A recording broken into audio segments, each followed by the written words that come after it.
आज देश का दुर्भाग्य है, पहले तो क्लासरूम में भी कोई अगर चोरी करता था, किसी की कॉपी करता था, तो वो भी 10 दिन तक अपना मुंह किसी को दिखाता नहीं था।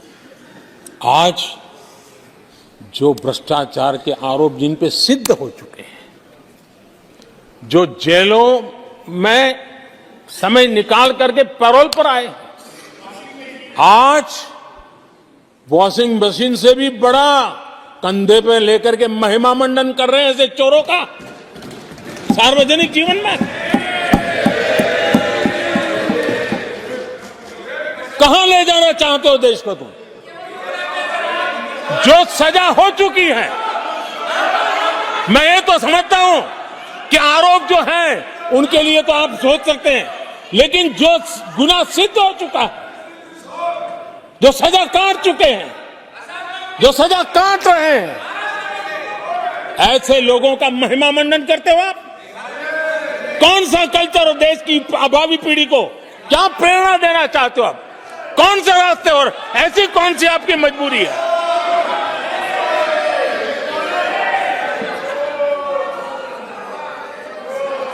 और ऐसे लोगों का महिमा मंडन किया जा रहा है, उनको महान बताया जा रहा है। जहां संविधान का राज है, जहां लोकतंत्र है, माननीय अध्यक्ष जी, ऐसी बातें लंबी नहीं चल सकती हैं। ये लोग लिख करके रखे हैं कि ये जो महिमा मंडन का काम चल रहा है उनका, वो अपने ही खात्मे की चिट्ठी पे सिग्नेचर कर रहे हैं लोग।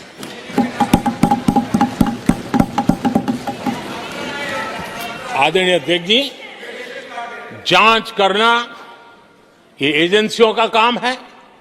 एजेंसियां स्वतंत्र होती हैं और संविधान ने उनको स्वतंत्र रखा हुआ है, और जज करने का काम न्यायाधीश का है। जज करने का काम न्यायाधीश का है और वो अपना काम कर रहे हैं।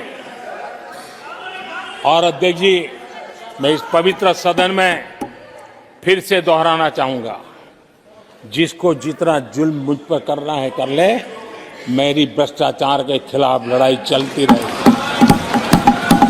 जिसने देश को लूटा है उनको लौटाना पड़ेगा, जिन्होंने देश को लूटा है उनको लौटाना पड़ेगा। ये मैं देश को इस सदन की पवित्र जगह से वादा करता हूं। जिसको जो आरोप लगाना है लगा लें, लेकिन देश को लूटने नहीं दिया जाएगा, और जो लूटा है वो लौटाना पड़ेगा। आदरणीय अध्यक्ष जी, देश सुरक्षा और शांति का एहसास कर रहा है। देश पिछले 10 वर्ष की तुलना में सुरक्षा के क्षेत्र में देश आज वाकई सशक्त हुआ है। आतंकवाद, नक्सलवाद एक छोटे दायरे में अब सिमटा हुआ है।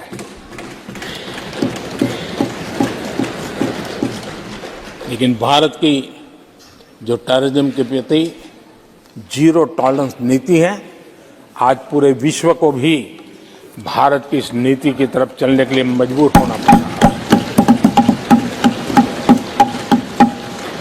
भारत की सेनाएं सीमाओं से लेकर के समंदर तक अपने सामर्थ्य को लेकर के आज भी आग है।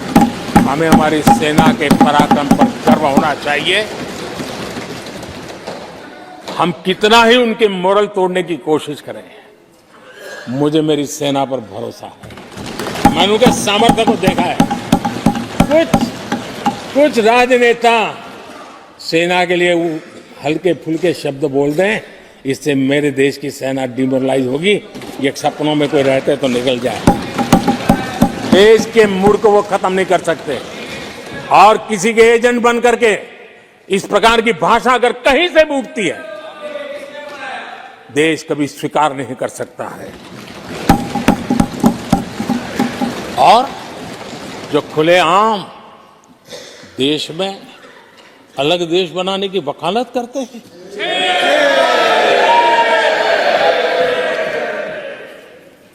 जोड़ने की बातें छोड़ो, तोड़ने की कोशिश करिए। यार आपके अंदर क्या पड़ा हुआ है?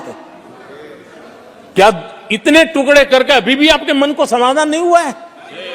देश के इतने टुकड़े कर चुके हो आप, और टुकड़े करना चाहते हो? कब तक करते रहोगे? आदरणीय अध्यक्ष जी, इसी सदन में अगर कश्मीर की बात होती थी तो हमेशा चिंता का स्वर निकलता था, छिटाकशी होती थी, आरोप प्रत्यारोप होते थे। आज जम्मू कश्मीर में अभूतपूर्व विकास की चर्चा हो रही है और गर्व के साथ हो रही है। पर्यटन लगातार बढ़ रहा है, G20 समिट होती है वहां, पूरा विश्व आज उसकी सराहना करता है। आर्टिकल 370 को लेकर के कैसा हुआ बना के रखा था। कश्मीर के लोगों ने जिस प्रकार से उसको गले लगाया है, कश्मीरी जनता ने जिस प्रकार से गले लगाया है, और आखिर के ये समस्या किसकी देन थी? किसने देश के माथे पर मारा था? किसने भारत के संविधान के अंदर इस प्रकार की दरार करके रखी हुई थी?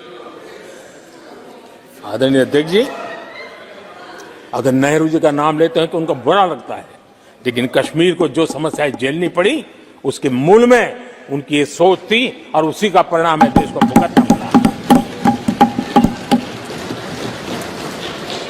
जम्मू कश्मीर के लोगों को, देश के लोगों को नेहरू जी की गलतियों का बहुत बड़ी कीमत चुकानी पड़ी है।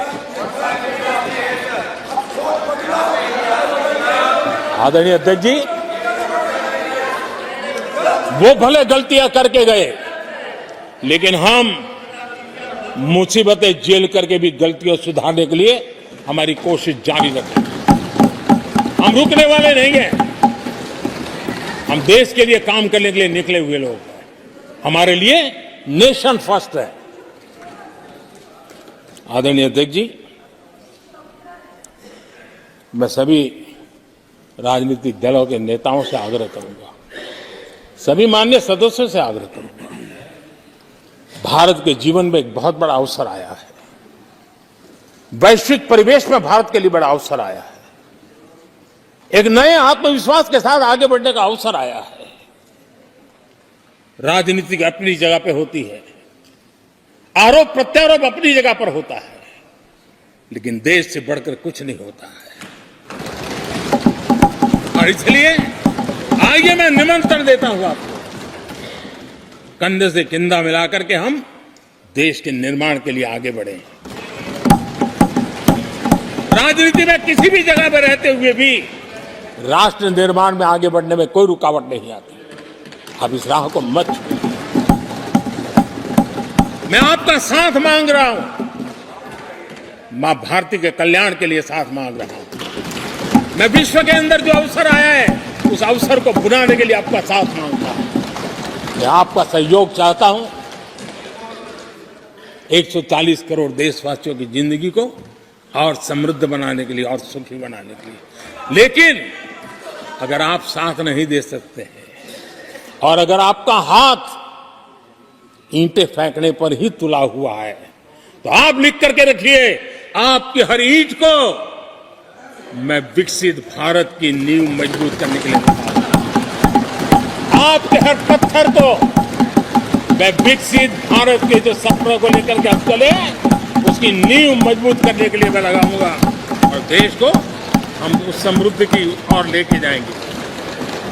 जितने पत्थर उछाल लीजिए, आपका हर पत्थर भारत के समृद्ध, भारत के विकसित भारत के सपने को समृद्ध बनाने के लिए हर पत्थर को मैं काम में ले लूंगा। ये भी मैं आपको विश्वास दिलाता हूं। आदरणीय अध्यक्ष जी, मैं जानता हूं साथियों की तकलीफें मैं जानता हूं, लेकिन वो जो कुछ भी बोलते हैं मैं दुखी नहीं होता और दुखी होना भी नहीं चाहिए, क्योंकि मैं जानता हूं ये नामदार है, हम कामदार हैं और हम कामदारों को तो नामदारों से सुनना ही पड़ता है। जी तो नामदार कुछ भी कहते रहे, कुछ भी कहने का उनको तो जन्मजात अधिकार मिले हुए हैं और हम कामदारों को सुनना होता है। हम सुनते भी रहेंगे और देश को सहजते भी रहेंगे, देश को आगे बढ़ाते रहेंगे। आदरणीय अध्यक्ष जी, आपने मुझे इस पवित्र सदन में आदरणीय राष्ट्रपति जी के उद्बोधन को समर्थन करने के लिए बोलने का अवसर दिया। मैं आदरणीय राष्ट्रपति जी के उद्बोधन को समर्थन देते हुए धन्यवाद प्रस्ताव पर आभार व्यक्त करते हुए मेरी वाणी को विराम देता हूँ।